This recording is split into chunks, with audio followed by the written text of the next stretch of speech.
जी Kaif 1 FAR 1 जरा IS 8 की books open कर लें।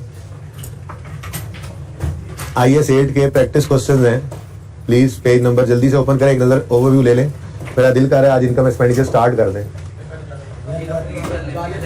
अच्छा ठीक है, 380 पेज पे आए जरा। प्रैक्टिस क्वेश्चन 1 हमने किया था, पेज 380 प्रैक्टिस क्वेश्चन 1 हमने किया था।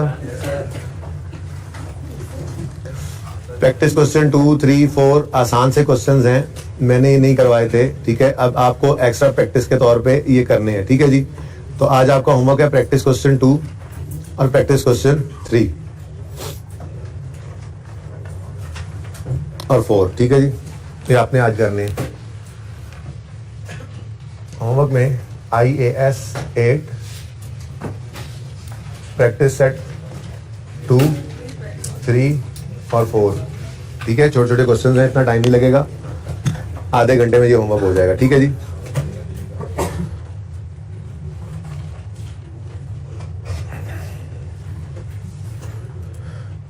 ओके जी, उसके बाद पास पेपर्स ओपन करें।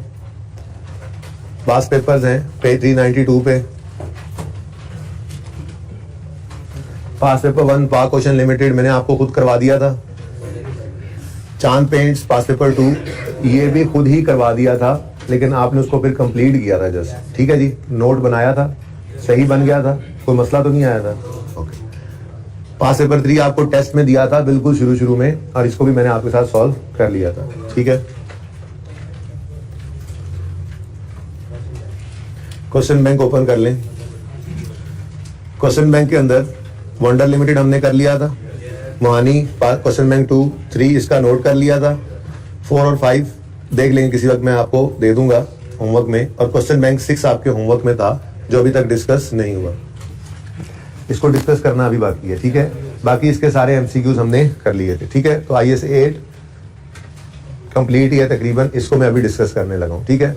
उसके बाद कैश फ्लो पे जाते हैं। कैश फ्लो के अंदर यूनिवर्सल लिमिटेड में बच्चों को डिबेंचर्स वाली एडजस्टमेंट में मसला आ रहा था। असल में वो है तो IFRS 9 का पार्ट वो एडजस्टमेंट, लेकिन फिर भी चूंकि सवाल के अंदर मौजूद है तो मैं आप लोगों को करवा देता हूँ, ठीक है। और उसके बाद जालिब वाला सवाल आप लोगों ने घर पे किया होगा होमवर्क में, उसका सोल्यूशन मैं आप लोगों के साथ आज शेयर कर दूंगा। और आज MCQs उसके भी हम कर लेते हैं जितने हो सके, ठीक है। फिर कल नया टॉपिक शुरू कर देंगे, आज फिर इन चीज़ों को पूरा कर लेते हैं। कल टेस्ट के अंदर IS 8 भी हो सकता है, कैश फ्लो भी हो सकती है, सब कुछ हो सकता है जी, आपने जो आज तक पढ़ा हुआ है, ठीक है ना। प्रोबेबली IS 8 का ही कुछ सवाल होगा, ठीक है। और कैश फ्लो का भी हो सकता है, थोड़ा लेंथी टेस्ट बन सकता है, मतलब कि आप 45 मिनट्स तक एक्सपेक्ट कर सकते हैं। वैसे कोशिश मेरी होगी कि 30 मिनट्स तक का ही टेस्ट हो, तो दोनों में से कोई एक, क्योंकि मैंने ऐसा तो किया नहीं है कि IS 8 पुराना कर दिया, बल्कि IS 7 मुझे लग रहा है पुराना फील हो रहा है, क्योंकि हम पिछले 2 दिन से जरा IS 8 पे ज़्यादा ही टाइम लगा रहे थे, ठीक है। अच्छा जी, रिक्वायरमेंट क्या थी इस सवाल की, जरा चलें यही कर लेते हैं। आसिफ इंजीनियरिंग रिक्वायरमेंट है स्टेटमेंट ऑफ फाइनेंशियल पोजीशन बनाओ, कंप्रीहेंसिव इनकम बनाओ और चेंजेस इन इक्विटी बना दो, ठीक है जी। Following information has been taken from the financial statements of Asif Engineering for the year ended 31 December 15। उन्होंने फिर हमें ये ऑडिटेड और ड्राफ्ट, और 15 में खड़े हैं ना इस वक्त, तो 15 ड्राफ्ट है, बाकी दोनों ऑडिटेड है, ठीक है। अब हमारा प्रैक्टिस सेट 1 फिर आ गया सामने। हम 3 में खड़े थे, 3 और 2 की इनकम स्टेटमेंट गिवन थी, 3, 2 और 1 की बैलेंस शीट गिवन थी, और हमने statement of change in equity बनाने के लिए इस 120 की रिटेन अर्निंग को यूज किया था, और इन दोनों को फिर इग्नोर किया था। हमारे पास इन इक्विटी से ये बैलेंसेस खुद निकल आए थे, ठीक है। फिर जब हम क्वेश्चन नंबर 1 क्वेश्चन बैंक में गए वंडर लिमिटेड, तो वहां पे भी ये मिसिंग था, हमने रिटेन अर्निंग से लेजर बना के उसको निकाल दिया था। मोहानी वाले सवाल पे गए क्वेश्चन बैंक 2, वहां पे भी ये फिगर गालिबन मिसिंग थी, तो हमने वहां पे भी रिटेन अर्निंग से लेजर बनाया था और ये बैलेंस निकाल लिया था। बातें कुछ याद आ रही हैं, ठीक है। अब आज वाला सवाल देखते हैं। हम खड़े हैं 15 में, और अल्हम्दुलिल्लाह ये 101 जो स्टेटमेंट इक्विटी के स्टार्ट के ऊपर में चाहिए होता है, ये अवेलेबल है, हमें इसको निकालने की जरूरत भी नहीं पड़ेगी। इनकम स्टेटमेंट बनानी है, बैलेंस शीट बनानी है, चेंजेस इन इक्विटी बनानी है। कोई नोट शोट इन्होंने इस सवाल के अंदर नहीं मांगा हुआ, ठीक है। जरूरत महसूस करूंगा मैं, अगर मुझे पसंद आया ये सवाल तो हो सकता है मैं इसका आपसे नोट बनवा भी लूँ, ठीक है। उसको फिर कल शेयर कर लेंगे, ओके। अच्छा, अब हुआ क्या है, in above financial statements AEL has recognised consumption of spare parts as expense. Spare parts जैसे बड़ी बड़ी मिलें होती हैं, ठीक है, बड़े बड़े प्लांट्स लगे होते हैं, उनमें उनके स्पेयर पार्ट्स भी फिर बड़े बड़े ही होते हैं जी। मोटर खराब हो गई, उन्होंने मोटरें रखी होती हैं, प्रोडक्शन प्रोसेस थोड़े रोक सकते हैं, ठीक है, वो मोटर जो है वो चेंज कर दी, स्पेयर पार्ट है, ठीक है जी। तो वो कह रहे हैं कि स्पेयर पार्ट्स को उनकी पॉलिसी थी कि वो एक्सपेंस आउट किया करते थे। जब आप कंज्यूम कर लेते थे ना, कोई भी आपने स्पेयर पार्ट लगाया, ठीक है, अब स्पेयर पार्ट्स की वैल्यू ज्यादा भी हो सकती है, कम भी हो सकती है, स्पेयर पार्ट्स की लाइफ ज्यादा भी हो सकती है, कम भी हो सकती है। जैसे मैंने मोटर की एग्जांपल दी, एक मोटर आपने जो लगाई हो सकता है वो 2-3-4 साल चलती रहे, जबकि जो दूसरी चीजें होती हैं इनकी वैल्यू बहुत कम हो, या हो सकता है लाइफ बहुत कम हो कि जी एक फिल्टर लगाते हैं हम, या एक वॉशर लगाते हैं, या एक नट लगाते हैं, ये हर 6 महीने बाद बदलना पड़ता है, होती है ना इस किस्म की चीजें। तो स्पेयर पार्ट्स तो दोनों तरह के ही हो सकते हैं, ठीक है ना, किसी भी एक प्लांट के साथ जुड़े हुए स्पेयर पार्ट्स तो कई तरह के हो सकते हैं, ज्यादा वैल्यू वाला, कम वैल्यू वाला, ज्यादा लाइफ वाला, कम लाइफ वाला, ठीक है ना। अब उन्होंने कंजम्पशन ऑफ स्पेयर पार्ट को as an expense in financial statements के अंदर लिया हुआ है, ठीक है। यानी ये स्टोर्स एंड स्पेयर्स जो उनके पास आ रहे हैं, ये बेसिकली वही है जैसे मैं आपको कहा करता था कि जैसे ऑफिस सप्लाईज हैं, बैठ जाया करो यार जल्दी प्लीज, जैसे ऑफिस सप्लाईज हैं, ऑफिस सप्लाईज, स्टेशनरी वगैरह, ये क्या है जी, एक एक्सपेंस ही है। ओपनिंग में कुछ स्टॉक पड़ा है, कुछ क्लोजिंग में पड़ा है, जो यूज नहीं हुई थी साल के स्टार्ट में ओपनिंग स्टॉक था, जो साल के एंड पे स्टेशनरी ऑफिस सप्लाईज यूज नहीं हुई, वो साल के एंड पे स्टॉक पड़ा हुआ है। जो नई स्टेशनरी खरीदी थी, स्टेशनरी डेबिट कैश क्रेडिट, और जो कंज्यूम हो गई उसको हमने एक्सपेंस कह के प्रॉफिट एंड लॉस में फेंक दिया। तो ये स्टोर्स एंड स्पेयर्स के बारे में भी वो कुछ ऐसी ही रूटीन रखते आ रहे हैं। स्टोर्स एंड स्पेयर्स को भी उन्होंने यही काम उन्होंने रखा हुआ है कि ओपनिंग स्टॉक में इतने स्टोर स्पेयर्स पड़े हुए थे, स्पेयर पार्ट्स स्टोर के अंदर पड़े हुए थे, ठीक है, मजीद जो खरीदे होंगे कैश, ठीक है, और जो कंज्यूम हो गए वो एक्सपेंस प्रॉफिट एंड लॉस में, स्टोर स्पेयर्स कंज्यूम, और जो क्लोजिंग डेट पर बचे पड़े हैं वो स्टॉक।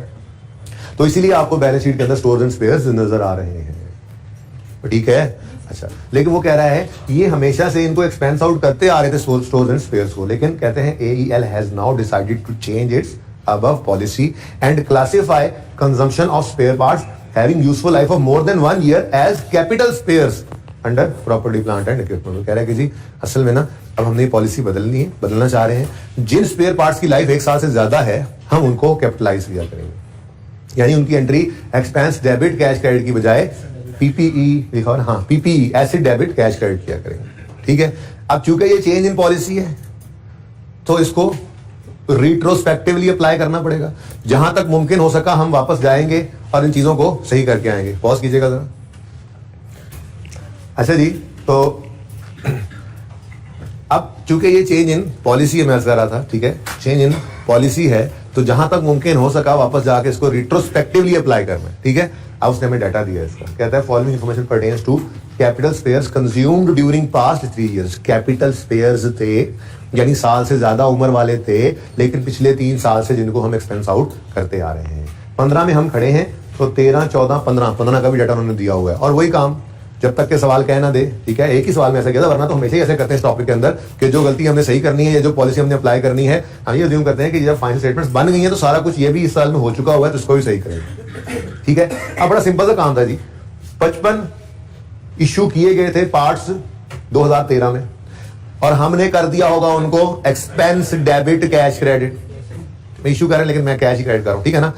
करना चाहिए था एसिड डेबिट कैश क्रेडिट, ठीक है। तो सही करने के लिए क्या करेंगे, एसिड डेबिट एक्सपेंस क्रेडिट कर देंगे। अब अगला मसला आएगा कि चूंकि ये एसिड था जो कि कैपिटलाइज नहीं किया था, अगर करते तो डेप्रिसिएशन भी आती, तो फिर डेप्रिसिएशन को भी इंपैक्ट को लेकर चलना पड़ेगा। सिंपल सा क्वेश्चन था, ठीक है। तो चलो 3 साल क्विकली कर लेते हैं, 13, 14 और 15। वर्किंग वन,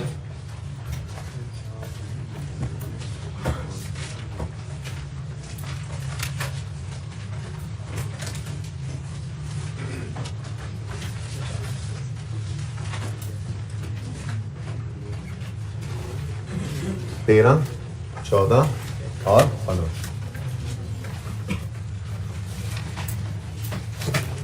जी भाई देखें, ओरिजिनल होना चाहिए था PPE डेबिट कैश या पेबल या शो जो भी करना है क्रेडिट, ठीक है, वो तो मसला ही कोई नहीं है। रॉन्ग एंट्री क्या होती रही, मतलब पॉलिसी चेंज है लेकिन मैं आपको कहा कि हम रॉन्ग कह लेते हैं, जरा सवाल आसानी से कर लें, इसलिए रॉन्ग ही हो गया ना। जब पॉलिसी बदली तो पुराने वाली पॉलिसी वाला जो काम किया वो फिर सही नहीं है, कह सकते हैं ओरिजिनल रॉन्ग, ठीक है। होता क्या रहा, हाँ चलो एक्सपेंस ही लिख लो, जान छुड़ाओ, एक्सपेंस डेबिट और कैश क्रेडिट। अब सही करने के लिए क्या करेंगे, होना चाहिए था पीपीई डेबिट, नहीं हुआ तो पीपीई को डेबिट कर लें, एक्सपेंस गलत डेबिट हो गया, सही करने के लिए। हाँ तो ये ज़बानी दिमाग में भी कर सकते हैं काम, तो अब यहाँ से शुरू हुआ। तो प्रॉपर्टी प्लांट इक्विपमेंट डेबिट और एक्सपेंस, स्टोर एक्सपेंस लिखना था, बस एक्सपेंस कर दो। स्टोर्स कंज्यूम्ड एक एक्सपेंस है तो एक्सपेंस क्रेडिट कर दो प्रॉफिट एंड लॉस में। अब बताओ भाई 13 में कितने स्टोर्स पार्ट्स कितने इशू हुए थे, 55, जिन्हें हमने एसेट में डेबिट करना था। ये वो है कैपिटल स्पेयर्स कह रहा है जिनकी एक साल से ज्यादा जिंदगी, उसने जिंदगी दी भी हुई है सब, ठीक है ना। तो ये 55 रुपए को एक्सपेंस में डाल दिया था, एसेट में डालना था, तो कर लो एसेट में वापस इसको। 55 से पीपीई डेबिट और एक्सपेंस क्रेडिट, ठीक हो गया। एक बार ये एक्सपेंस वाला सारा मामला कर देते हैं। 14 के साल में क्या हुआ, 39 रुपए से एक्सपेंस डेबिट हुआ। अब ये जरा ध्यान रख लो, ये जो, बल्कि एक काम करते हैं, ठीक है, एक काम करते हैं, इसकी डेप्रिसिएशन को साथ ही कर लेते हैं, ठीक है, क्या ख्याल है, स्टेप बाय स्टेप बेहतरीन है। अब ये जो हमने एसेट बढ़ाया है 13 में, अब बढ़ा रहे हैं ना, तो एसेट है, डेप्रिसिएशन का इम्पैक्ट भी लेना है। लंबी सोच सोचनी है तो सोचो, एक एसेट रिकॉर्ड नहीं हुआ था तो डेप्रिसिएशन भी नहीं आई थी, आज रिकॉर्ड कर रहे हैं तो डेप्रिसिएशन को भी बढ़ाना पड़ेगा। और शॉर्टकट सोच क्या है, और रेक्टिफाइंग एंट्री में देखो एसेट बढ़ रहा है तो डेप्रिसिएशन भी बढ़ा दो। डेप्रिसिएशन बढ़ाने की entry, depreciation expense debit PPE credit, ठीक है जी। अब 55 लाइफ 5 साल थी, ठीक है। ड्यूरिंग द पास्ट 3 years, कोई डेट नहीं बताई किस दिन कैपिटलाइज किया है, तो हम डेट ना गिवन तो साल का पहला दिन अज्यूम कर लेते थे, बस वही एडिशन को वही उसूल का डिवाइड बाय 5, कितना आ गया 11 से depreciation expense debit PPE credit. लेकिन मसला क्या है, मसला ये है कि ये वाली एंट्री दोबारा इस साल में, ये वाली एंट्री 55 की नहीं होनी, ठीक है ना, वो बाद में लिख लेते हैं दूसरी जो होनी है, लेकिन ये गलती तो चलती रही। Depreciation expense debit PPE credit, क्या ख्याल है, सही है। Depreciation expense debit PPE credit 5 साल जिंदगी वाला था ना, तो ये इंपैक्ट आ गया इसका टोटल, ठीक है, यहां तक को मसला। अब आए 14 वाले साल में, 14 वाले साल में भी 39 का एक्सपेंस बनाया है, इसको भी एसेट में डालना था, ठीक है। अब ये वाली एंट्री दोबारा नहीं आई, बात समझ रहे हो। हाँ, अब अगले साल का अलग से एक एडिशन आ गया ना, ठीक है, तो उसको भी हमने एंटर करने, बात समझ आ रही है। तो फिर इस साल के अंदर एंट्री हुई पीपीई डेबिट, मैंने पहले क्रॉस लगा के फिर इसको दोबारा लिखा है कि ये ना समझना कि ये दोबारा आ रही है। फिक्स एसेट की गलती एक बार होती है, वो सही हो गया, डेप्रिसिएशन फिर कॉन्टिन्यूसली चलती है। ये नहीं कह रहा कि हर साल ये 55 ही एक्सपेंस आउट करते थे, नहीं, 55 एक बार एक्सपेंस आउट हो गया था, उस साल में जाकर उसको एसेट बना लिया, अल्लाह खैर सल्लाह। अब डेप्रिसिएशन ने हर साल पे चलना है, ठीक है। तो पीपीई डेबिट एक्सपेंस क्रेडिट 39 से, अब इसका डेप्रिसिएशन इंपैक्ट यहां से ऑनवर्ड शुरू होगा, ठीक है।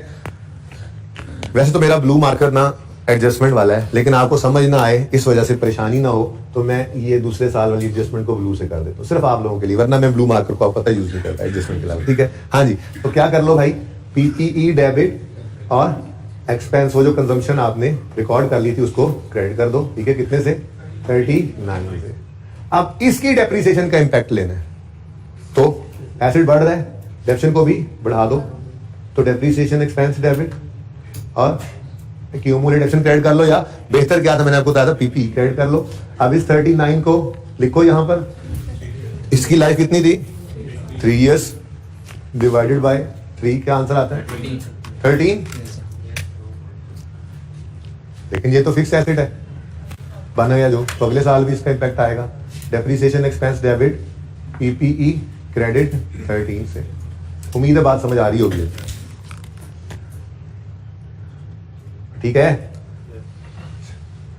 अब ये एंट्री दोबारा नहीं हुई, ठीक है, लेकिन अब रिस्टेटेड वाला मार्कर भी बाहर आ गया। आज 15 के साल में 44 एक और वही फिगर थी, ठीक है, जो एक्सपेंस आउट हो गई थी, तो उसे एसेट बनाना है, तो ये अलग से नई एंट्री है, पीपीई डेबिट और एक्सपेंस क्रेडिट, कितने से जी 44 से, ठीक है जी।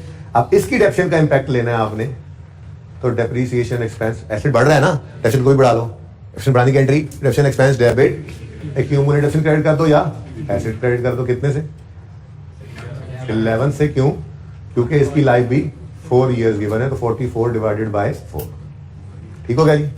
कैसी लगी है एडजस्टमेंट, एंजॉयड?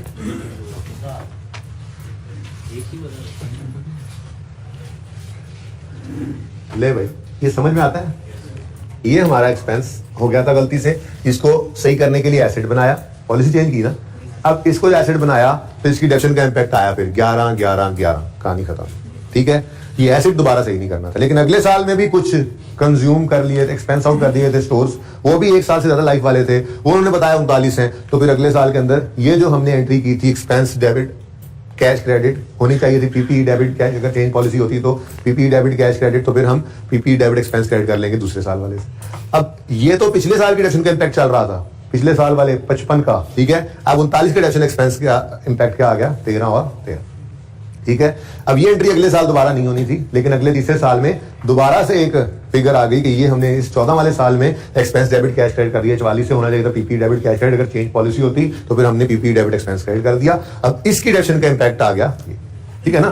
तो पहले साल वाली चेंज का इंपैक्ट तीनों साल में आया, दूसरे साल की चेंज का इंपैक्ट जाहिर है पिछले साल में नहीं आता, वो अगले 2 साल में आया, और तीसरे साल की चेंज का इंपैक्ट सिर्फ तीसरे साल के अंदर आया होगा। ठीक है, क्लियर है, ये समझ आता है। नोट तो नहीं करना ना, तस्वीर बना लेना बाद में। अच्छा, अब उसने हमसे क्या मांगा हुआ है जी, क्या मांगा हुआ है, चेंज इन इक्विटी मांगी है, इनकम स्टेटमेंट भी मांगी है, बैलेंस शीट भी। अब पहले चेंज इन इक्विटी मांगी है तो पहले चेंज इन इक्विटी बनाए ना, बैठ जाना। आपको पता है हम अगर तीनों चीजें, उसने इनकम स्टेटमेंट भी मांग ली है हमसे, बैलेंस शीट भी मांग ली, चेंज इन इक्विटी भी मांग ली, तो तरतीब हमारी क्या है, पहले इनकम स्टेटमेंट, फिर चेंज इन इक्विटी, फिर बैलेंस शीट। क्योंकि इनकम स्टेटमेंट में प्रॉफिट सही हो जाएंगे वो चेंज इन इक्विटी में यूज हो जाएंगे, चेंज इन इक्विटी में रिटेन अर्निंग सही निकल आएंगी वो बैलेंस शीट में यूज हो जाएगी। तो जब तीनों चीजें ही मांगी हुई हैं तो फिर तरतीब से चलो, फायदा हो। ठीक है, तो Asif engineering limited statement of comprehensive income बोला हुआ उसने, लेकिन होंगे तो एक्सट्रैक्ट्स ही भाई। ठीक है जी, और किस साल में खड़े हैं हम, 31/12 for the year ended 31 December 15। और इनकम स्टेटमेंट कितने साल्स की बनेगी, 2 साल्स की, 15 और 14। तो 31 दिसंबर 2015 और 31 दिसंबर 2014। अब सवाल में आके देखो, सवाल तो यहां खत्म हो गया है। ये 3 आइटम्स थे बैलेंस शीट के, पीपीई, स्टोर्स और रिटेन अर्निंग्स, और ये हमारे पास है नेट प्रॉफिट। ठीक है जी, तो प्रॉफिट गलत वाले उठाओ। ठीक है, देखो प्रॉफिट एंड लॉस अकाउंट का ये 112 हमें नहीं चाहिए होता, पता है ना आपको, क्योंकि हमने इनकम स्टेटमेंट तो 2 साल की बनानी होती है। ओके, तो 123 और 129 ले आओ। लिखा हुआ है प्रॉफिट, नेट प्रॉफिट, जो लफ्ज वहां लिखा हो ना वही यहाँ पे लिख लिया करो। कभी प्रॉफिट फॉर द ईयर हम लिख लेते हैं, कभी प्रॉफिट लिख लेते हैं, कभी नेट। सर कौन सा लिखे, जो सवाल में लिखा होता है मैं वही उठा के लिखता हूँ। सवाल में प्रॉफिट लिखा हो मैं प्रॉफिट लिख देता हूँ, सवाल में प्रॉफिट फॉर द ईयर लिखे मैं फॉर द ईयर लिख देता हूँ, सवाल में नेट प्रॉफिट लिख दिया मैंने नेट प्रॉफिट लिख दिया, कोई मसला नहीं। ठीक है, अब 14 और 13 15, 14 और 15। अब सवाल से गलत प्रॉफिट उठा के यहाँ लिखने के भी मार्क्स हैं। 14 का गलत प्रॉफिट 123, 15 का गलत प्रॉफिट 129, 123 और 129, ठीक लिखा है। ठीक है जी, अब मेरा ब्लू मार्कर एडजस्टमेंट वाला बेचारा आज उधर इस्तेमाल हो गया, लेकिन कोई नहीं, अपना काम तो करेगा रूटीन वाला। ठीक है, अब 14 के साल के लिए सिर्फ 14 को देखना है, 15 के साल के सिर्फ 15 को देखना है। अब वो वाला फिर रिटेन अर्निंग्स के ओपनिंग में एडजस्ट करते रहेंगे। ठीक है, और बना रहा हूं मैं इनकम स्टेटमेंट, इसलिए बैलेंस शीट आइटम्स को, एसेट्स लायबिलिटीज को इग्नोर कर, सिर्फ इनकम एक्सपेंसेस को हमने देखना है। ठीक है, अब 14 के साल को सही करने लगे। 14 के साल में एसेट्स लायबिलिटीज को इग्नोर कर देना है। एक्सपेंस क्रेडिट, एक्सपेंस क्या हो रहा है, कम। एक्सपेंस के कम होने से 14 में प्रॉफिट कितने से, 39 से। इधर आगे करना पड़ेगा मुझे लग रहा है। एनीवेज, फिर डेप्रिसिएशन भी तो एक्सपेंस ही है। डेप्रिसिएशन एक्सपेंस 11 से डेबिट मतलब बढ़ रहा है। एक्सपेंस के बढ़ने से प्रॉफिट, ये डायरेक्ट कभी मत बोला करें, ज्यादा टार्जन ना बना करें, ठीक है ना, डायरेक्ट नहीं बोलना हमने। ओके, एक्सपेंस के बढ़ने से प्रॉफिट ऐसे ही बोला करें प्लीज। ओके, नेक्स्ट, फिर ये डेप्रिसिएशन एक्सपेंस है, एक्सपेंस 13 से बढ़ रहा है, डेबिट मतलब बढ़ रहा है, तो एक्सपेंस का बढ़ना प्रॉफिट को कम कर देगा, 13। ठीक हो गया, 14 के लिए सिर्फ 14 को देखना है, income statement for the year है, और 15 के लिए सिर्फ 15 को देखना है, 14 को देखने की जरूरत नहीं है। ठीक हो गया, चलो अब 15 में आ गए। अब अगेन एसेट्स लायबिलिटीज को करना है इग्नोर, इनकम एक्सपेंसेस को पकड़ लें। तो एक्सपेंस 44 से क्या हो रहा है, क्रेडिट मतलब कम, एक्सपेंस के कम होने से प्रॉफिट जाएगा बढ़, 44। ठीक हो गया, इसको जगा दो यार साथ वाले को। अच्छा भाई, हर कोई अपने साथ वाले को जगा देना, दूसरों को ना देखे कौन सो रहा है कौन सो रहा है, बस अपने साथ वाले को देख लो, सो रहा है तो जगा दो। ठीक है, अच्छा जी, ओके। जिसको सो रहा था वो ज्यादा परेशान हो गया, जाग मेरे कोई देखते नहीं रहा शुक्र है जाग गया वो, जाग तेरा परेशान। अच्छा, गड्डी निकल जानी। नेक्स्ट, डेप्रिसिएशन एक्सपेंस है, एक्सपेंस बढ़ रहा है, एक्सपेंस का बढ़ना डेबिट, ठीक है ना, एक्सपेंस का बढ़ना प्रॉफिट को कम कर देगा, -11। एक्सपेंस ना भी लिखते, बस लिखा नहीं था उसको, ठीक है ना, एक्सपेंस डेबिट मतलब बढ़ रहा है, एक्सपेंस का बढ़ना प्रॉफिट को कर देगा कम। एक्सपेंस का बढ़ना प्रॉफिट बढ़ रहा है, डेबिट एक्सपेंस बढ़ रहा है, डेबिट एक्सपेंस का बढ़ना प्रॉफिट को कर देगा कम। Very beautiful question. थोड़ा सा इधर कर लें अब इनको। 31 दिसंबर 2015 और 31 दिसंबर 2014। अच्छा जी, बस 2 साल की प्रॉफिट लॉस बनाना होता है, पूरा हो गया तो काम। फिर अब मुझे बताएं 14 का profit 138। Wow, what a coincidence. ये क्यों सेम हो गया? चलो एनीवेज, लेकिन 138 आपने लिख दिया है 14 के प्रॉफिट को, 123 था उसके पास पड़े होंगे ये अकाउंट्स, तो फिर रीस्टेट। यार एटलीस्ट ये करते रहो, इज्जत से जब ये पूरा हो जाए ना तो सिर्फ आंसर देख लो। 138 बराबर क्यों हो गया? गलती तो नहीं की तरह, सही है जी। यहां तक को मसला नहीं। नोट ना करें आप, घर ही नोट करिएगा, वो जमाना गुजर गया। चलो अब ये करो बगैर सोल्यूशन देखे, चुप करके देखो इधर। Next statement of changes in equity बनानी है, तो AEL statement of changes in equity. लेकिन अगेन एक्सट्रैक्ट्स होंगे क्योंकि हमारे पास तो सिर्फ रिटेन्ड अर्निंग्स अवेलेबल है, ना शेयर कैपिटल ना शेयर प्रीमियम, कोई चीज भी नहीं है, ठीक है ना। For the year ended 31 December 15। और एक्सट्रैक्ट क्यों है? क्योंकि हम सिर्फ रिटेन्ड अर्निंग्स का कॉलम बनाएंगे यहाँ, ठीक है। लेकिन आपको ये पता लग गया 15 में है, तो हमने तरीका क्या बताया था? तरीका याद रखा करें, 2 लाइनें खाली छोड़े, ठीक है, और फिर अपनी मामूल की कार्रवाई शुरू करें, जो इस टॉपिक से भी पहले सीखी थी स्टेटमेंट इक्विटी में, ठीक है। सादा स्टेटमेंट, तड़के बगैर वाली सादा स्टेटमेंट इक्विटी के अंदर हमने जो सीखा था वो काम, ठीक है। 2 लाइनें खाली छोड़ दें, ओपनिंग ना एडजस्ट करना पड़ जाए, वैसे करना पड़ रहा है लेकिन चलो छोड़ दो तरतीब। और क्या लिखो? ओपनिंग बैलेंस, ओपनिंग बैलेंस, फिर क्लोजिंग बैलेंस, और फिर क्लोजिंग बैलेंस। ये 31 दिसंबर 15 को यहां पर लिख लो, 31 दिसंबर 14 ये बन जाएगा, और ये 31 दिसंबर 13 भी लिख सकते हो आप, 1 जनवरी 14 भी लिख सकते हो, आपकी मर्जी, ठीक है। अब ये 14 का साल, ये 15 का साल, नेट प्रॉफिट ऑफ 14 के साल में आ जाएगा, और नेट प्रॉफिट ऑफ 15 के साल में आ जाएगा। ऐसे ही करते थे। अब 15 के प्रॉफिट की गलतियां 15 में सही करोगे, कर भी ली हैं, बल्कि सही वाला प्रॉफिट अवेलेबल है। 14 के प्रॉफिट की गलतियां 14 के प्रॉफिट में सही करोगे, 14 साल की गलतियां, ठीक है, वो भी कर चुके हैं, सही प्रॉफिट्स मौजूद है। इससे पहले चाहे 500 साल की गलतियां हैं उनको ओपनिंग में, और हमारे सवाल में है इससे पहले की गलतियां, तो अगर ऐसी सिचुएशन आ जाए तो फिर ओपनिंग 2 बार लिखना पड़ता था। ओपनिंग बैलेंस 31 दिसंबर 13 या 1 जनवरी 14, ये 2 बार लिखना पड़ता था, क्योंकि यहां पर प्रायर ईयर एडजस्टमेंट की एक लाइन भी डालनी पड़ती थी, प्रायर ईयर एडजस्टमेंट, ओके। अच्छा, ले जी सवाल शुरू करते हैं। अब हमारा स्टार्टिंग पॉइंट स्टेटमेंट इक्विटी का क्या होता है जी? 31 दिसंबर 13 या 1 जनवरी 14 की रिटेन अर्निंग, जो 2 सवालों में क्वेश्चन बैंक 1 और 2 में गिवन नहीं थी, हमने निकाल ली थी। आज गिवन है 101, तो लिख लेंगे 101, ठीक है जी। अब 2003 की गलतियों को इस ओपनिंग में सही करना है, ठीक है। और लकीली आज एक्सपेंस 2 दफा आ रहा है, तो अच्छा हो गया, मैं इसको नेट में प्रेजेंट करने के काबिल हो गया सवाल, ठीक है। एक्सपेंस 55 से कम हो रहा है, एक्सपेंस के कम होने से profit, retained earnings means profits, ठीक है। तो एक्सपेंस के कम होने से प्रॉफिट्स बढ़ गए, कितने से बढ़ेगा? प्लस 55 करो, ये प्रॉफिट का बढ़ना आ गया। सिर्फ अकेला 55 था ना, आगे एक्सपेंस फिर भी हिट हो रहा है, ठीक है। और नेक्स्ट एंट्री में डेप्शन एक्सपेंस 11 से बढ़ गया, एक्सपेंस के बढ़ने से प्रॉफिट 11 से कम हो गया। अब नेट में बताओ तो प्रॉफिट क्या हो रहा है? बढ़ रहा है, कितने से? 44 से प्रॉफिट को बढ़ा लो, ये प्रायर ईयर एडजस्टमेंट आ गई, ठीक है जी। अब ये कितना हो गया? 145। लेकिन आपको इसके साथ रीस्टेटेड लिखना पड़ेगा, क्योंकि अभी अभी आप देख के आए हो, उसके पास जो ऑडिटेड फाइनेंशियल स्टेटमेंट गई हुई हैं उनमें रिटेन्ड अर्निंग्स का ये बैलेंस 101 था, तो आपने ऐसे इसको कहा कि जी ये बैलेंस जो है वो रीस्टेटेड है, ठीक है। 145, ठीक हो गया जी। उसके बाद तो कहानी खत्म हो गई, ठीक है। सही वाला प्रॉफिट होना का ऑलरेडी निकला हुआ है 138, लेकिन ये भी चेंज्ड है, वहां जैसे रीस्टेटेड लिखा, इसके लिए यहां पे भी रीस्टेटेड लिखो, रीस्टेटेड, ठीक है जी। और क्लोजिंग कितना बन गया जी 283। अब देखो ना, दो रीस्टेटेड फिगर से जो टोटल आएगा वो भी रीस्टेटेड ही होगा, यानी 31 दिसंबर 14 पे उसकी बैलेंस शीट में 224 की रिटेन अर्निंग नजर आ रही थी, आप 283 पे ले गए, तो रीस्टेटेड। ठीक है जी, सही है।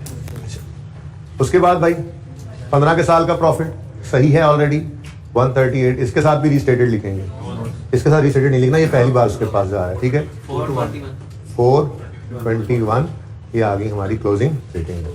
ठीक है जी, कैसा लगा सवाल? फिर बड़ा प्यारा सवाल था, तो इसलिए सोचा करवाई हूं। क्या रह गया भाई? Balance sheet, AEL, statement of financial position, again these are extracts for the year, sorry as on, ये एज ऑन बनती है 31 दिसंबर 15। ये 3 साल की बनानी पड़ती है जी, 13, 14 और 15।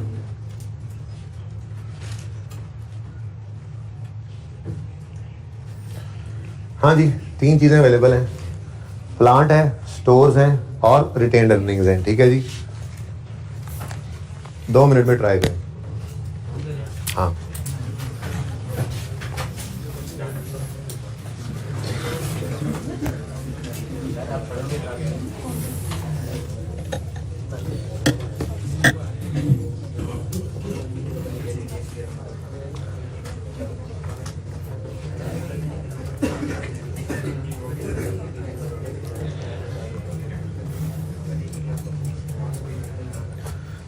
कल शायद इनकम एक्सपेंडिचर शुरू कर दें, शायद रेशियो शुरू कर दें, शायद EPS शुरू कर दें, 3 ही रहते हैं, तीनों में से कोई एक शुरू हो जाए।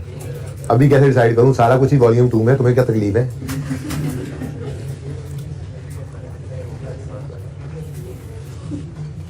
जो दिल करेगा वो शुरू कर देंगे।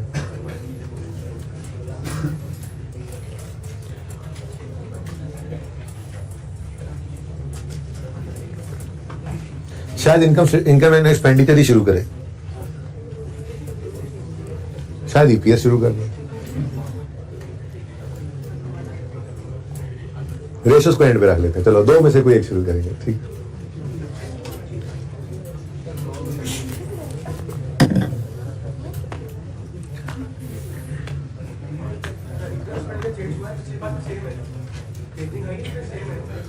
सेम ही है, तुम टेंशन न लो, जितना सेम है वो तो कर लें पहले।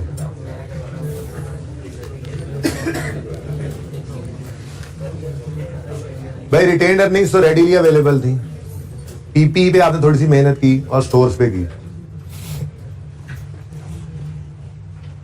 बनाने की जरूरत नहीं है, सोल्यूशन से ही देख लें बस।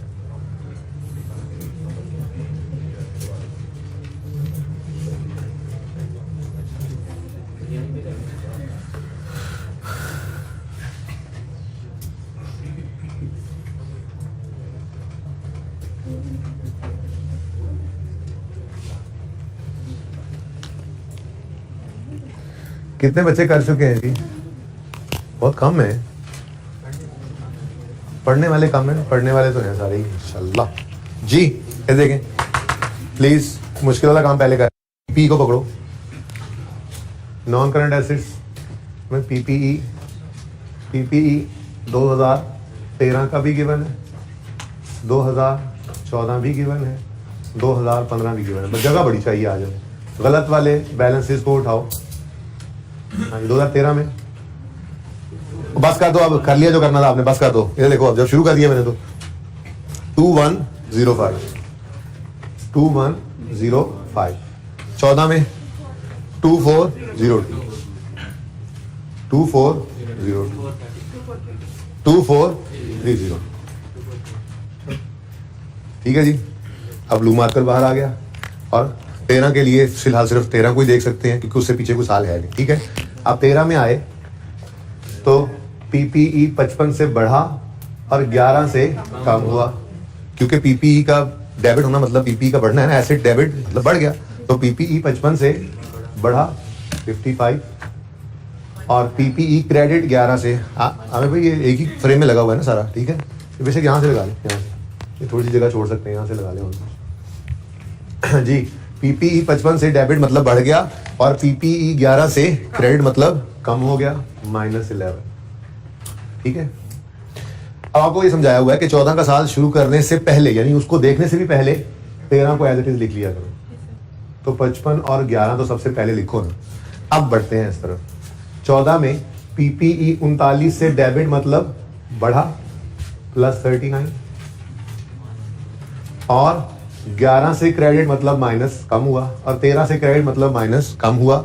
तो पीपीई -11 और -13, ठीक हो गया। अगली बात, 15 का साल देखने से भी पहले 14 तक एज इट इज जो हुआ पड़ा है वो लिख लो। -11 +39 -11 -13, हो गया ये काम। अब आओ 15 की तरफ। 44 से पीपीई डेबिट हुआ +44, जरा इधर आ जाएगा माजरा, ठीक है। फिर नहीं, -11 -13 -11, ठीक है ना, तीनों माइनस हो रहे हैं। तो भाई कह रहे हैं, चलो मान लेते हैं भाई की, ठीक है। -11 -13 -11, ये 44 से लेके ये अगले 4 पता है ना 15 के साल के, ओके जी। तो बताएं जी 13 का 22149 2461 और 2498। कैलकुलेशन चेक कर ली थी ना। अब इसमें 15 को तो कुछ मत कहो, 13 और 14 को रीस्टेट किया आपने, तो रीस्टेटेड और रीस्टेटेड।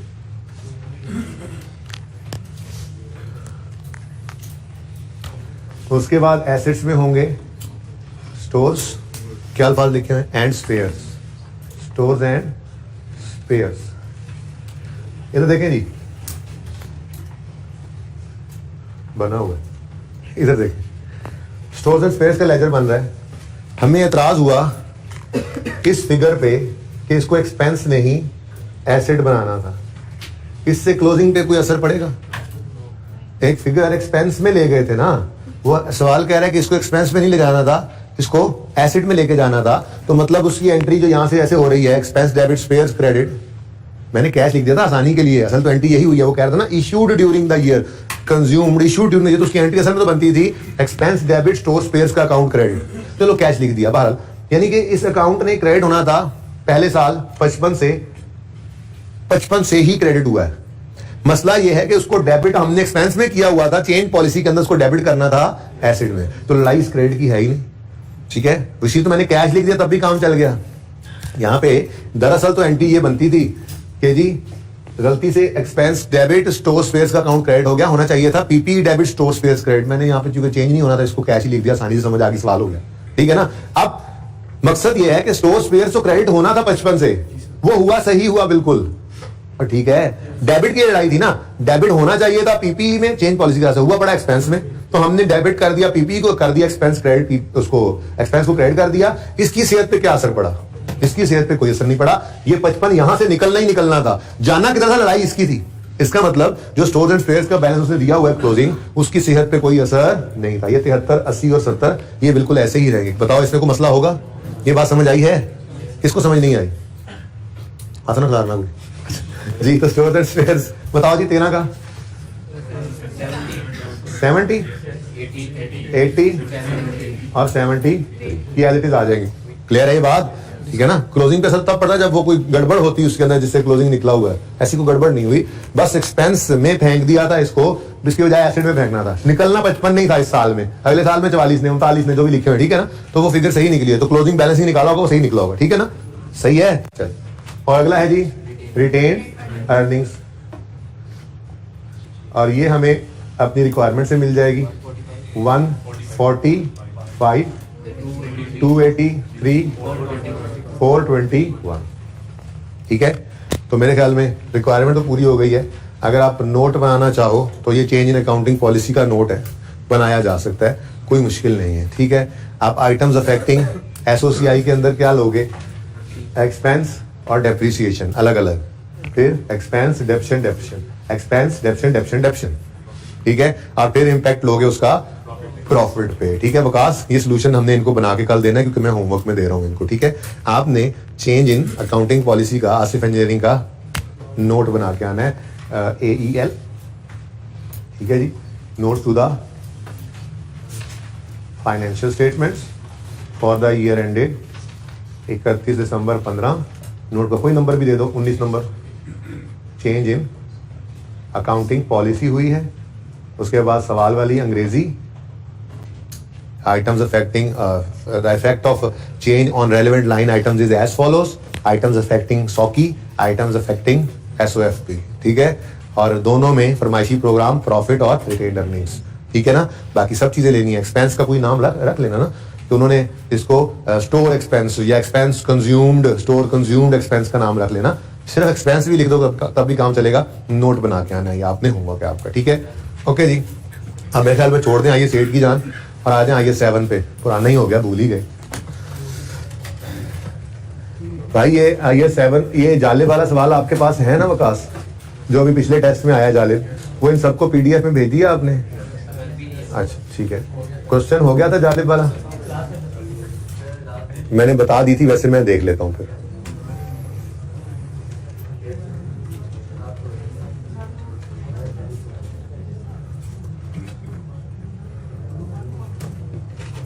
मिल नहीं रहा,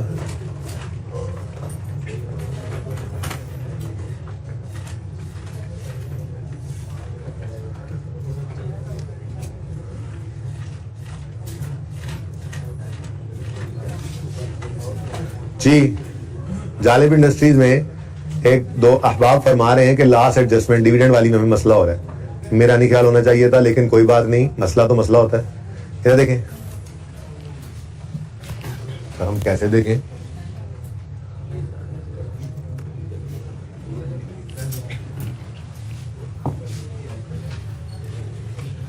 भाई आसिफ इंजीनियरिंग का नोट बना के मुझे दिखाना है आपने फटाफट, ठीक है ना आसिफ, ठीक है ना आसिफ जी। भाई साहब हम इस वक्त कैश फ्लो बना रहे हैं 2015 की, ठीक है। 2015 वो साल जो 1 जनवरी 15 को शुरू हुआ होगा और 31 दिसंबर 15 पे खत्म हुआ होगा।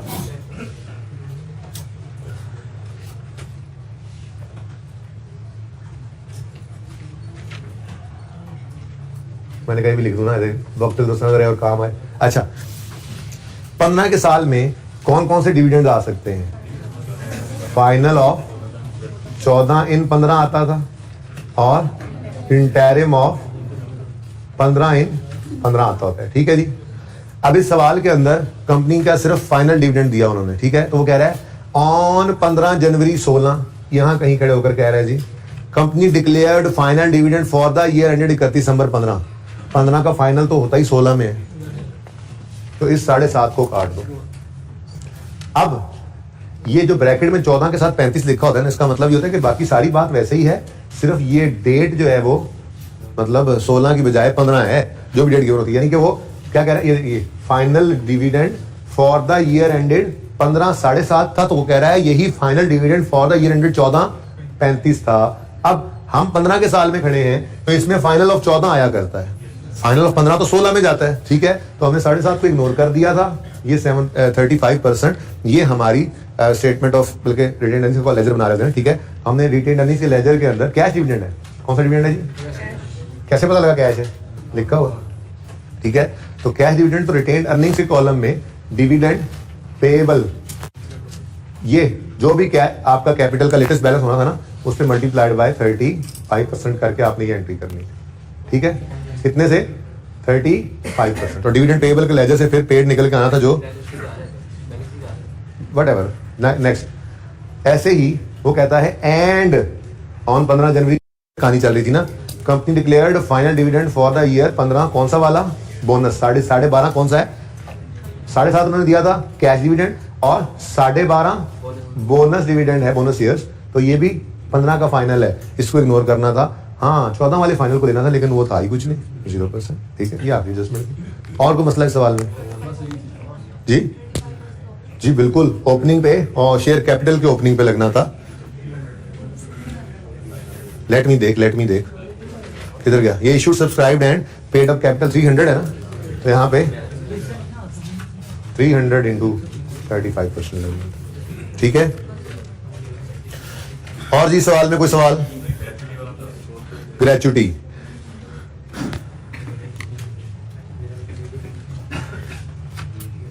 प्रोविजन फॉर ग्रेचुटी, मुश्किल वाला नाम है इसका, मैंने बताया था। ग्रेचुटी अंदाजा कहते हैं अंदाजे को, इसको आप ग्रेचुटी पेएबल भी कह सकते हैं।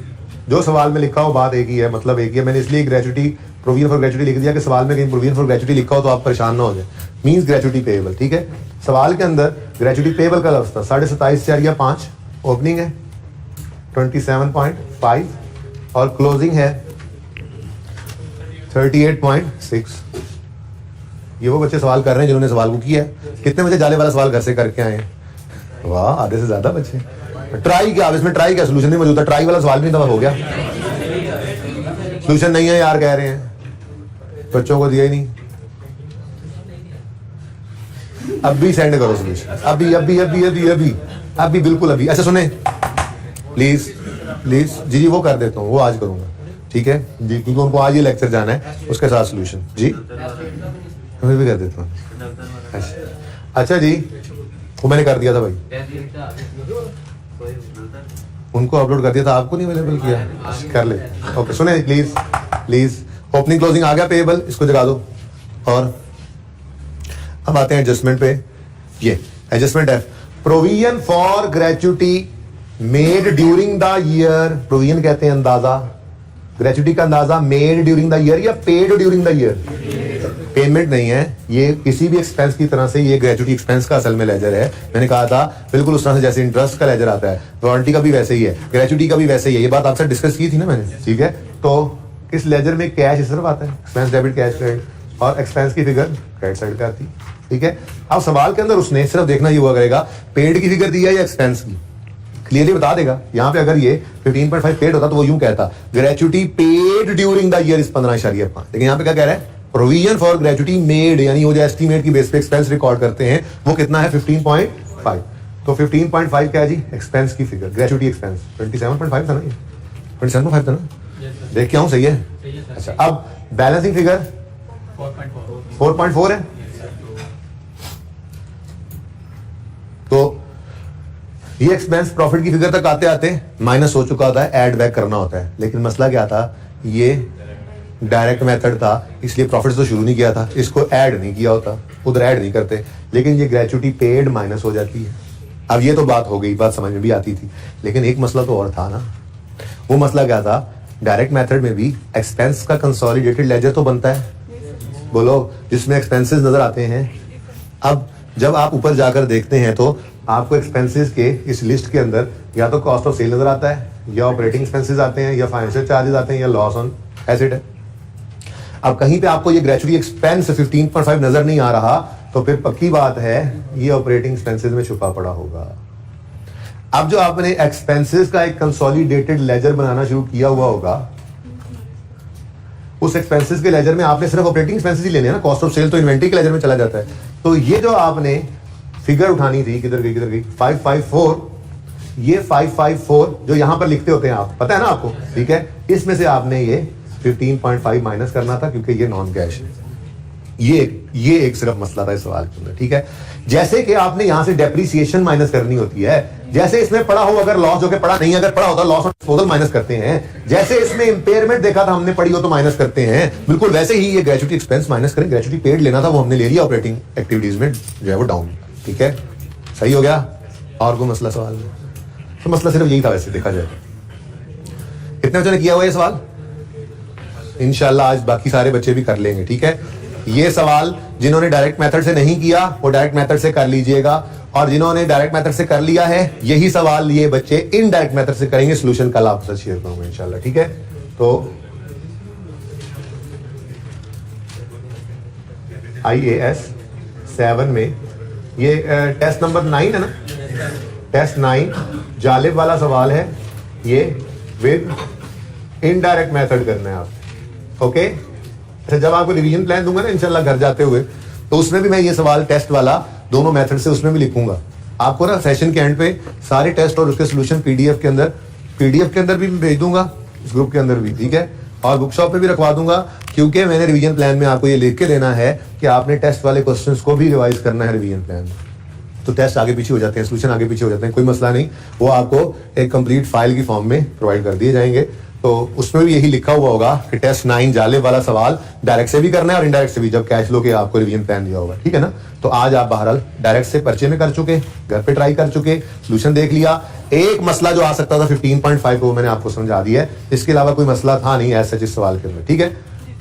इसको जिन्होंने नहीं किया वो दोबारा कर लीजिएगा, और जिन्होंने कर लिया है वो आज इसको इनडायरेक्ट मेथड से शुरू करेंगे। पीपीटी अवेलेबल है हमारे सवाल में, पीपीटी से सवाल शुरू करेंगे और पुराने तरीके से सवाल करेंगे, ताकि ये मसला ही खत्म हो जाए, हमें ना टेंशन हो कौन सा मेथड है। एक ही सवाल को दोनों तरीके से कर दिया हमने, ठीक है, ज्यादा क्लियर होगी सिचुएशन। ये जो ग्रेजुएटी एक्सपेंस यहाँ एक्सपेंसेस में से माइनस करना पड़ा है, इनडायरेक्ट मेथड में ये ऊपर टॉप पे पीपीटी में से रिवर्स हो रहा होगा, यानी कि एड बैक हो रहा होगा, तो सारी चीजें ज्यादा अच्छी क्लियर हो जाएंगी। ये लाजमी होमवर्क है आज के लिए, ठीक है, ओके। अच्छा, पॉइंट 3 में कोई मसला है क्या यार? ट्रेड डेट्स वाला भी बता देता हूँ यार, तुम सारा सवाल ही करवा लो फिर। यस सर, ये वो बच्चा, यस सर किसने बोला यस सर? बोला बता दो यस सर वाला कौन है? हाँ, तुमने घर पे सवाल किया, ये देखा था, समझ नहीं आया, वरना तुम यस सर ना कहते। इनको पता है इस बात का, अगर मैं ये सवाल करवाऊंगा तो ये सिर्फ वेस्ट ऑफ टाइम होगा, सिर्फ वेस्ट ऑफ टाइम होगा। क्यों?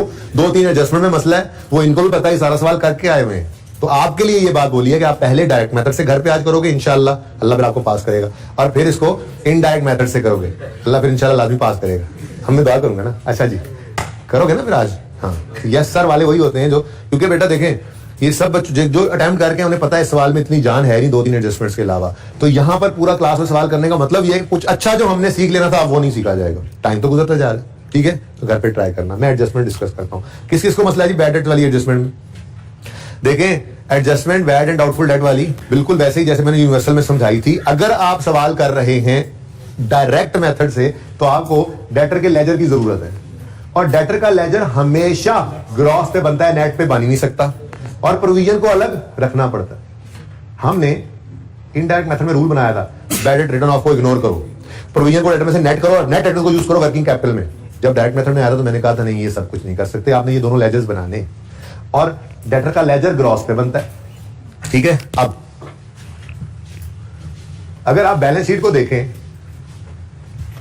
तो बैलेंस शीट के अंदर आपको डेटर्स नजर आ रहे हैं, आ रहे नजर, ट्रेड डेट्स, ठीक है, लेकिन कहीं पे प्रोविजन नजर नहीं आ रही। अब अगर तो सवाल के अंदर प्रोविजन फॉर डाउटफुल डेट कहीं दे दिया उसने कि रेट है, मेंटेन करते हैं, तो फिर फंस गए। फिर पता लग गया आपको कि डेटर्स अगर प्रोविजन है और बैलेंस शीट में नजर नहीं आ रही, जो कि नजर भी नहीं आती होती, ठीक है, तो फिर मतलब डेटर्स क्या पड़े हुए हैं? नेट। हमें इनको ग्रॉस करना पड़ेगा, क्योंकि डायरेक्ट मेथड में तो हमें लेजर बनाना जरूरी है, ठीक है। अब चलते चलते सवाल में खुशी खुशी डेटर को देख के आए थे, डेटर पड़े हैं, कोई प्रोविजन नहीं है, एडजस्टमेंट नंबर डी आ गई, trade debts written off during the year amounted to 1 million. इससे भी इतनी टेंशन नहीं हुई, राइट ऑफ हो गए, ठीक है, राइट ऑफ हो गए, ओके डन कर लेंगे। ओ किधर गया हो? It is the policy of company to maintain the provision for doubtful debt at 5%। इसका मतलब वो प्रोविजन बनाते रहे हैं, ठीक है। अगर प्रोविजन मेंटेन करते हैं तो मतलब ओपनिंग प्रोविजन भी थी, क्लोजिंग भी थी, ठीक है। अब हमारे पास तो 5% और ₹1 का बैड डेट है, 1 मिलियन, ठीक है। अच्छा, अब हमारे पास ये मामला है कि सवाल में हमें ट्रेड डेट्स नजर आ रहे हैं और नीचे कहता है प्रोविजन मेंटेन करते हैं, और पूरी बैलेंस शीट में कहीं पे हमें प्रोविजन नजर नहीं आई, तो फिर लाजिम है कि ये नेट है, लाजिम है, ठीक है। अब ये वाला नेट ब्रॉड डाउन में नहीं लिख सकता मैं, ठीक है, ना ही क्लोजिंग जगह पे लिख सकता हूं, ठीक है। तो फिर एक छोटी सी वर्किंग कहा था कर लेना, वो वर्किंग क्या होगी? क्रॉस और लेस करो इसमें से gross debtors, less provision for doubtful debt is equal to net debtors. अब हमें सवाल के अंदर नेट डेटर्स गिवन थे, क्लोजिंग भी ओपनिंग, ये नेट डेटर्स है जी। ओपनिंग 24.7 है, क्लोजिंग किधर गया? 28.5, ठीक हो गया। अब प्रोविजन की परसेंटेज सवाल ने बताई 5% है, तो मतलब फिर ये 90 और ये ग्रॉस फिर होना था 100 में। अपना फॉर्मूला यूज करें, कैलकुलेटर निकालें, 24 से ग्रॉस ही निकाल लें।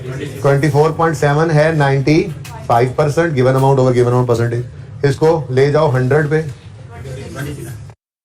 ये हो गया फिर ऐसे ही 28.5 डिवाइड बाय 95 इंटू 100 करो 30 और ये आ गया 1.5 पानी का। तो ओपनिंग वर्किंग से आया 20 ये ठीक है 26, क्लोजिंग वर्किंग से आया 30, ओपनिंग प्रोविजन वर्किंग से आई 1.3, क्लोजिंग प्रोविजन वर्किंग से आई 1.5। वर्किंग नंबर दे दोगे ना जो भी वर्किंग नंबर होगा, ठीक है।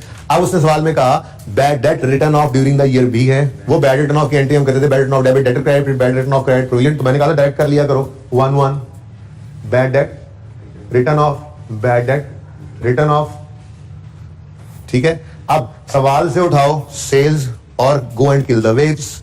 सेल्स है जी कितनी 25। पूरे सवाल में कहीं उसने ये तो नहीं कहा कि इसमें इतनी क्रेडिट सेल्स इतनी कैश सेल्स।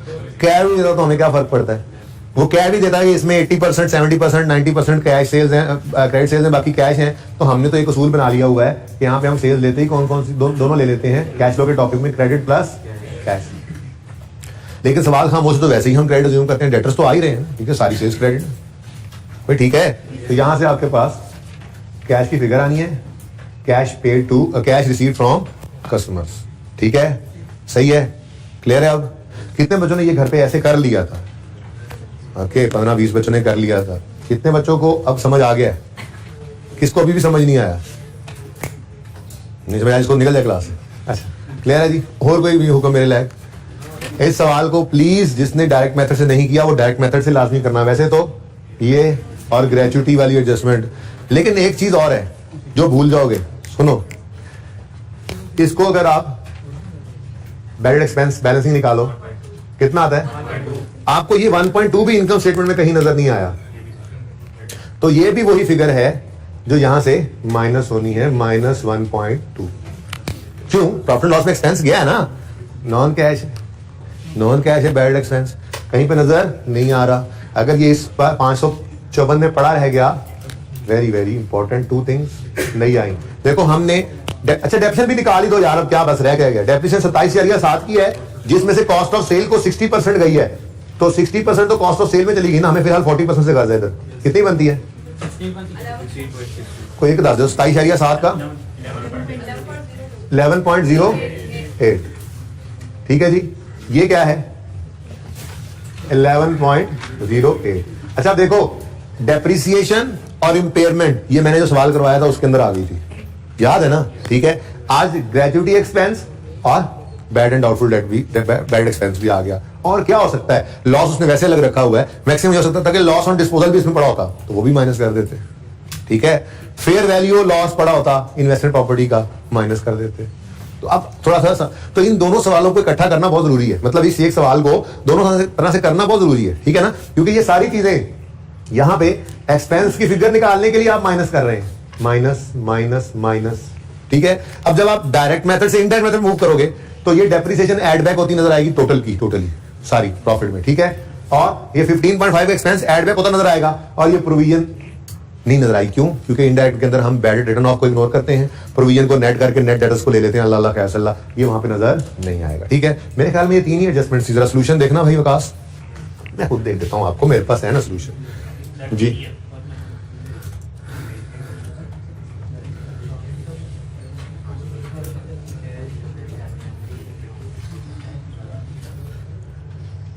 ये जी एक्सपेंसेस का लेजर है ये, ठीक है जी। इसमें 12.1 नाम की वर्किंग है, जिसमें ये 526 निकला। कैसे निकला? 554 में से 227 का किधर गया? इसमें सही नजर नहीं आ रहा, पीडीएफ ओपन करते हैं जी भाई, सेंड हो जाता है, सेंड आपको हो गया होगा मेरे ख्याल में। ये देखें जी एक्सपेंस का लेजर, ये एक्सपेंस का लेजर, और मैं कोशिश करता हूं कि बाकी लेजर भी नजर आ जाए साथ ही।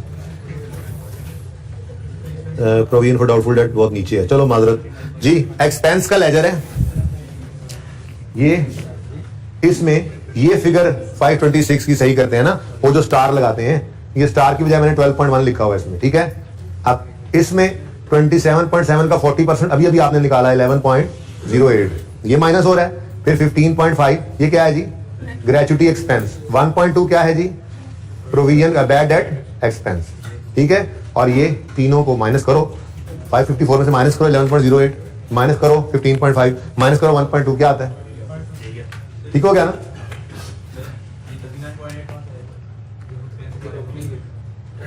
ये बेटा वर्किंग से आया है, ये ओपनिंग बैलेंस है ना। Opening balance pre paid accrual and pre payment में गालिबन एडवांस टैक्स पड़ा था।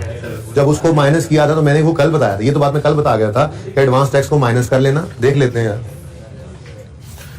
ये देखो एक्रूवल देन अदर पेबल्स आ रहे हैं, ये नहीं है, किधर गया? ये pre payments and other receivables हैं, सवाल के अंदर गिवन थे। ये एडवांस टैक्स माइनस किया तो ये ओपनिंग क्लोजिंग ये गए थे लेजर में। अलग से लेजर इसका बनेगा ना टैक्स का। ये जो वर्किंग कैपिटल में जाता था ये एक्सपेंसेस के लेजर में जाएगा ना भाई। सारे एक्रूवल प्री पेमेंट्स कहां जाते थे? सही है, समझ आ गई है? चलो कोई नहीं, खैर ये अभी क्लास में बैठे बैठे चीजें समझ आ गई, टेस्ट था ना भाई, ठीक है। और जी और बस, अब इसमें कोई मसला नहीं है। अच्छा अब मैं तो ये कहता हूं कि थोड़ी हिम्मत करो। सुनो इधर इधर देखो, इधर देखो, इधर देखो। फिलहाल इसकी माफी देता हूं, ठीक है। आपने आसिफ इंजीनियरिंग का नोट बनाना है और जाले वाले को इनडायरेक्ट और डायरेक्ट दोनों से करना है एक ही सीटिंग में बैठ के। मैं दोनों ही सॉल्यूशन इंशाल्लाह आज शाम तक आपके साथ शेयर, अल्लाह करे दूसरा मेरे पास हो डायरेक्ट मेथड वाला, तो अगर मौजूद हो पिछली बार वाला तो शेयर कर दूंगा, वरना फिर देखूंगा, ठीक है ना। लेकिन इसका तो आ ही गया होगा आपको। बहरहाल ये दोनों आप इस एक सवाल को ना इन दोनों मेथड से कर लें, इंशाल्लाह फिर मार्क नहीं पड़ने वाली आपको इस टॉपिक के अंदर। आप 70-80% मार्क्स इंशाल्लाह ले लेंगे जिस मर्जी मेथड से वो पूछ ले, ठीक है ना। तो 70-80% काफी होते हैं, एब्सोल्यूट तो कोई भी नहीं कह सकता कि 100% हो जाएगा, वो तो फिर अल्लाह ही जानते हैं, ठीक है ना। तो 70-80% मार्क्स हो जाएंगे। और अगर लग गई तो रोजी, ना लगी तो रोजा, क्या मतलब कभी कभी 20% भी हो जाते हैं, सही हो जाए सवाल। बहरहाल ये आपने करना है। आगे बढ़ते हैं जी अब। अच्छा जी, जरा आप आ जाए यूनिवर्सल लिमिटेड, एक एडजस्टमेंट उसमें बाकी थी, उसको भी देख लें। ये उधार सुधार पूरे हो रहे हैं। ये सवाल कभी कर लेना दोनों मेथड से, ओए मेरा दिल गार्डन हो जाएगा, ठीक है। और इंशाल्लाह आपको बहुत फायदा होगा, ठीक है ना। बहुत ही फायदा होगा, क्या बताऊं आपको।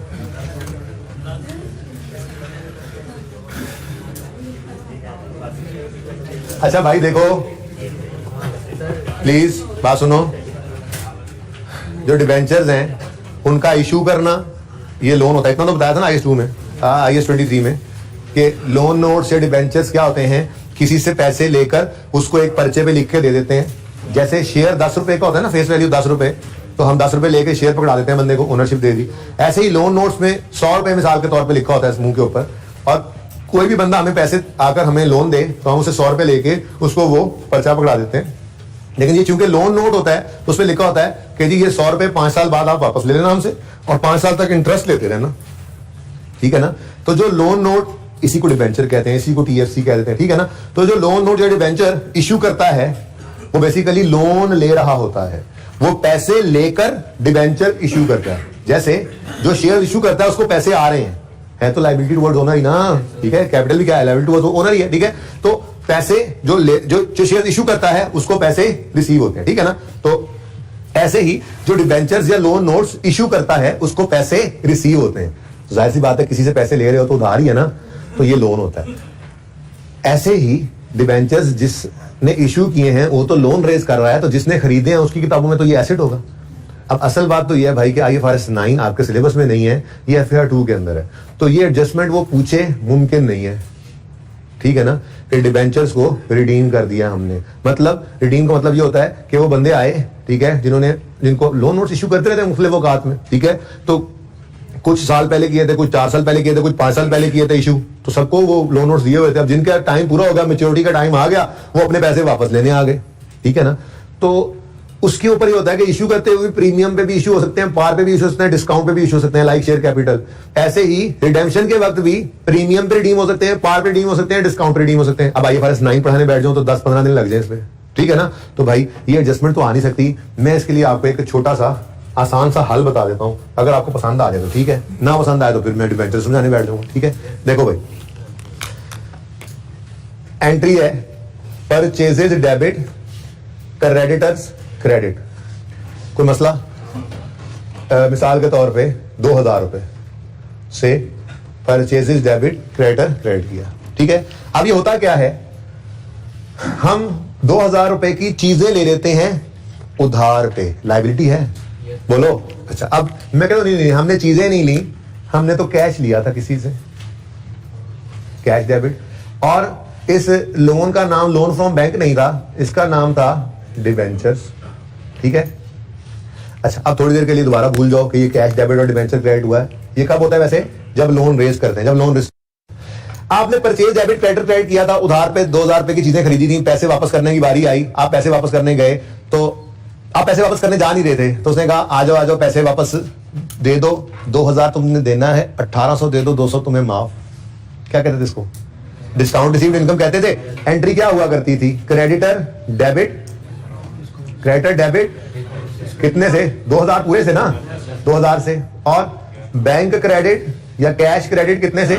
1800 से। और कहते थे 200 रुपए हमारी इनकम हो गई, डिस्काउंट रिसीव्ड इनकम 200। अब मसला सिर्फ ये है कि यहां पे क्रेडिटर नहीं है, यहां पे डिबेंचर्स है। ओके, तो ये जुगाड़, ये छोटा सा गुजारा कर लो, सबको नजर आ रहा है? ठीक है, यानी आप यूं समझो, परचेज डेबिट क्रेडिट क्रेडिट हुआ था 2000 से, उसने कहा यार पैसे दे जा, तेरी मेहरबानी, 200 माफ कर दूंगा, तो हम पैसे लेकर गए 1800। क्रेडिट डेबिट किया 2000 से, कैश क्रेडिट 1800 से, बाकी 200 डिस्काउंट रिसीव्ड इनकम। अब ये क्या होता है? ये हम चीजें खरीदते हैं उधार पे, परचेजेस, चीजें गुड्स खरीदते हैं उधार पे। यहां पे गुड्स नहीं थी, डिबेंचर्स इशू किए थे, तो कैश लिया था, ठीक है ना? तो डिबेंचर्स, कैश आया उन लोगों से, cash debit, liability credit, liability का नाम है डिबेंचर, लोन नोट भी हो सकता था। Cash debit, loan note, debenture, liability क्या हो गई? क्रेडिट। और ठीक है, अब जब रिडेम्पशन की बारी आई, जब हमने उनको पैसे देने थे, हम पैसे नहीं दे रहे थे, उन्होंने कहा प्लीज वास्ता जे दे दो सानू, 200 तो माफ किया, सानू 1800 से दे दो। हमने कहा ये पकड़ो 1800, ठीक है ना? तो ये एंट्री होगी debenture debit, cash credit, discount received income credit. अब इस सवाल के ऊपर अगर अप्लाई करें तो इस सवाल के अंदर डिबेंचर्स आपके लायबिलिटी के अंदर आ रहे थे ना? मैं डिबेंचर्स पेएबल लिख देता हूं आपकी तसल्ली के लिए, जरा लायबिलिटी डिबेंचर पेएबल यहां पे भी लिख सकते हो आप, जो ठीक है ना? अब सवाल के अंदर डिबेंचर्स लायबिलिटी साइड में नजर आ रहे हैं। ओपनिंग कितने हैं? 20000। क्लोजिंग कितने हैं? 18000। अब आपके दिल में क्या आ रहा था? जैसे कोई भी लोन होता है वैसे ही ये लोन है, वैसे ही लोन है ना? अब आपके दिल में क्या आ रहा था कि हम ना यहां पर लिख लेते हैं कैश रीपेड, लोन रीपेड, और पूरे का पूरा 2000 लिख लेते हैं। ये लिखने ही लगे थे आप, तो उसने कहा रुको जरा, इधर देखो जरा, अदर इनकम के अंदर डिस्काउंट ऑफ 10 रुपए पर डिबेंचर भी पड़ा है, विच वर रिडीम्ड ड्यूरिंग द ईयर। देखा वो तेरी खैर, यानी कि सारे का सारा कैश कोई नहीं है, कुछ डिस्काउंट भी है वो इनकम, तभी तो इनकम में पड़ी है, ठीक है? अब 10 पर डिबेंचर डिस्काउंट आया, डिबेंचर 100 ईच, इसमें भी डिबेंचर की फेस वैल्यू ही पड़ी होती है, ठीक है? तो अगर 2000 रुपए के डिबेंचर रीपे हुए हैं ना, ठीक है, तो मतलब ये एंट्री बनी है, डिबेंचर 2000 रुपए के हो गए ना डेबिट, ठीक है? इसमें से ये हर एक डिबेंचर अगर 100 रुपए का, तो कितना बनेगा मिसाल के तौर पे? 2000 है? नहीं 200 होंगे, अच्छा 100 है, सॉरी जी। 20 डिबेंचर्स 100 रुपए वाले हमने रीपे किए, लेकिन 20 डिबेंचर्स में हर एक के बदले में दिए कितने? 90 रुपए, बाकी 20 का क्या है? 10। लेकिन इतनी तफसील की जरूरत ही नहीं थी, वो जो मैंने जुगाड़ समझाया ना आपको, ये काम चल जाना था, ठीक है ना? क्या काम चलना था? डिबेंचर तो 2000 से डेबिट हो रहा है, लेकिन कैश क्रेडिट हो रहा है 1800 से, बाकी तो 200 कहां पड़ा है? अब ये कंबाइन एंट्री हो गई ना, ये दो अलग अलग एंट्री को मैंने कंबाइन किया हुआ है। ये एंट्री क्या हुई है? Debenture debit cash credit 1800, debenture debit discount received income credit 200। तो जैसे यहां पर करते थे क्रेडिटर के केस में, creditor debit cash credit 1800, creditor debit discount receive income credit 200, बिल्कुल वैसे ही काम चल रहा है, तो ऐसे ही समझ लो, ठीक है ना? बाकी ये जस्ट एक लोन है, वो रीपे हो रहा है, लेकिन वो सारा 2000 आपने कैश आउटफ्लो नहीं लेना था फाइनेंसिंग एक्टिविटी में, 1800 कैश आउटफ्लो लेना था लिखकर डिबेंचर्स। आप डिबेंचर्स रीपेड लिख दो, कोई डिबेंचर पेबल रीपेड ये लिख दो, अगर आपको रिडेम्पशन क्लब पसंद नहीं आता, ठीक है? बहरहाल ये कैश आउटफ्लो है 1800 का, ठीक है? और ये 200 ये कहां जाएगा? ये चूंकि डायरेक्ट मेथड से आप कर रहे हो, ठीक है, तो पीवीडी तो शुरू हुए नहीं हो कि ये अदर इनकम ऐड हो गई है तो लेस करें, तो इसलिए इसको जस्ट आपने इग्नोर कर देना इस सवाल के अंदर। यही सवाल अगर आप इनडायरेक्ट मेथड से कर रहे होते तो पीवीडी से स्टार्ट किया होता, तो ये 200 रुपए उस इनकम में ऐड बैक होकर आया होगा ना, तो उसको लेस करते हैं हम, ठीक है? ये एडजस्टमेंट भी पेंडिंग थी। क्लियर है? ये नोट कर लो इसको और एमसीक्यूज ओपन कर लो।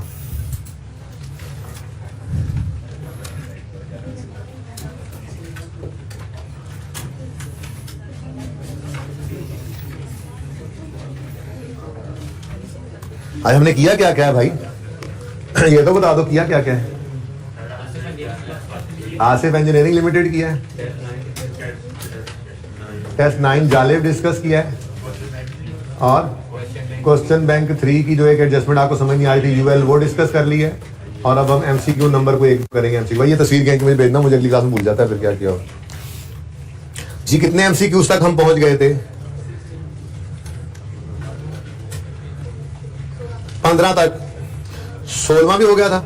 अच्छा अब जी मैंने आपसे कहा था कि कैश फ्लो के टॉपिक के अंदर मैं नहीं आपको एमसीक्यू सारे करवाऊंगा, क्योंकि आपने करने छोड़ दिए आईएएस 8 के एमसीक्यूज की डिस्कशन को देख के ना यार मैं सारे करा ही देने हैं, छोड़ो बस ठीक है करा ही देने का, पढ़ ही करना है। तो इसलिए मैंने अप्रोच बदल ली। 15 तक मैंने पूछा था जिस एमसीक्यू में मसला है वो पूछ लो, ठीक है। तो जो पूछा बच्चों ने वो बता दिया। एक चांस और देता हूं, 15 तक एमसीक्यूज के अंदर हमने डिस्कस जो किए हैं वो 15वां किया था, 7वां और 8वां किया था। पहला मैंने वैसे ही कर दिया था, फिर मुझे एकदम से ख्याल आया था कि इस तरह से किया तो फिर तो उन्होंने नहीं पढ़ना, ठीक है ना।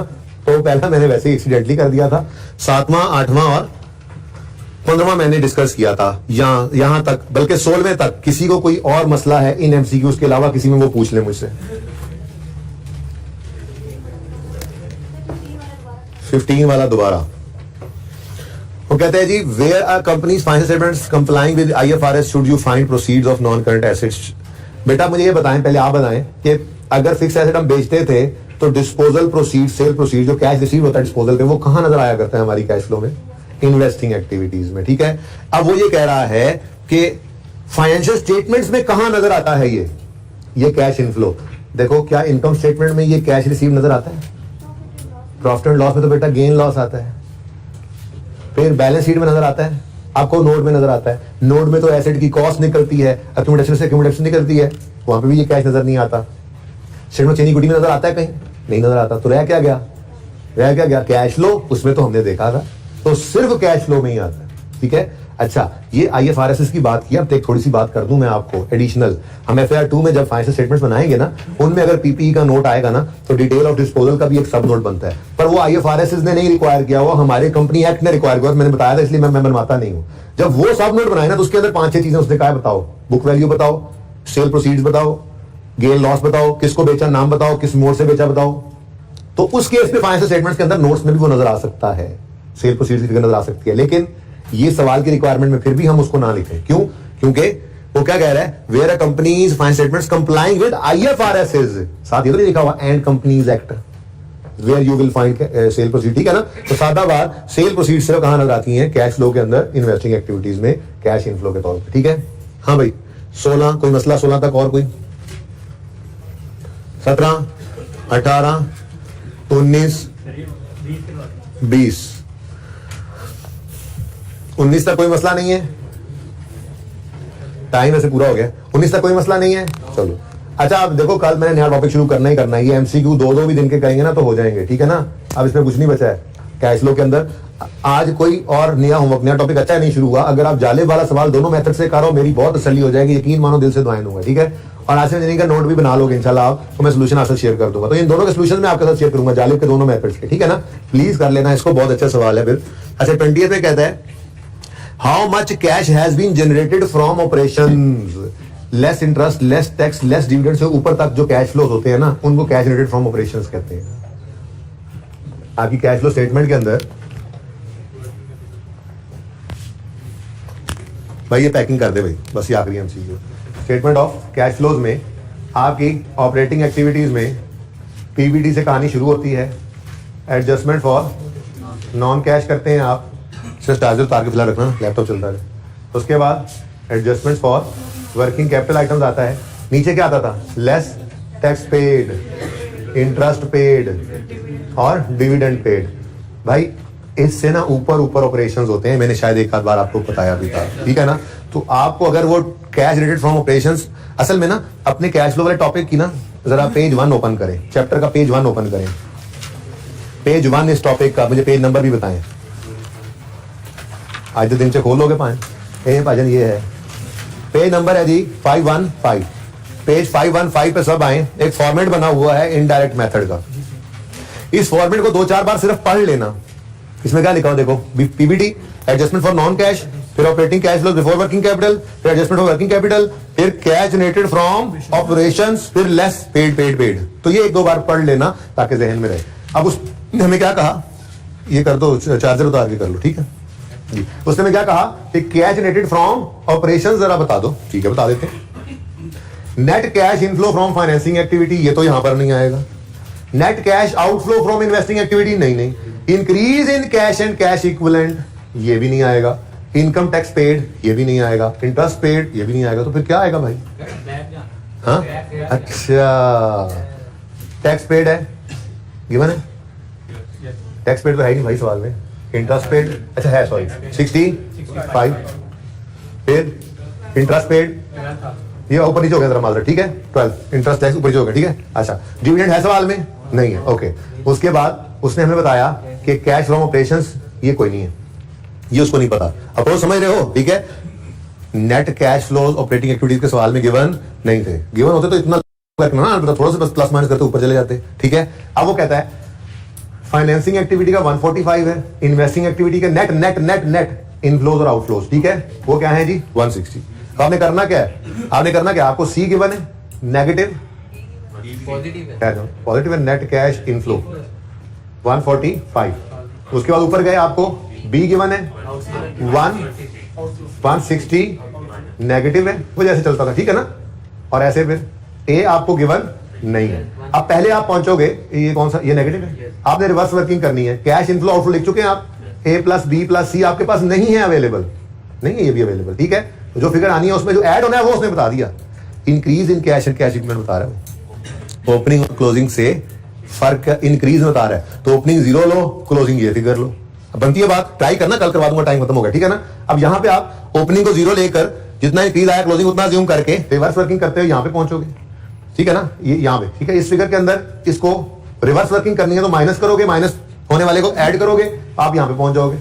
इस फिगर में से इंटरेस्ट और टैक्स दो फिगर्स गिवन है, वो ऐड बैक करोगे, प्रॉफिट फ्रॉम ऑपरेशंस पे पहुंच जाओगे, ठीक है। ट्राई करना जिंदगी, तो कल मिलेंगे 20 ऑनवर्ड्स। ये सबसे पहले करवाऊंगा, एक दो एमसीक्यूज आगे करूंगा। रह कितने के आगे, टोटल है कितने? 20 ही रह गए, सारे कर लेना आज, ठीक है। अल्लाह हाफिज।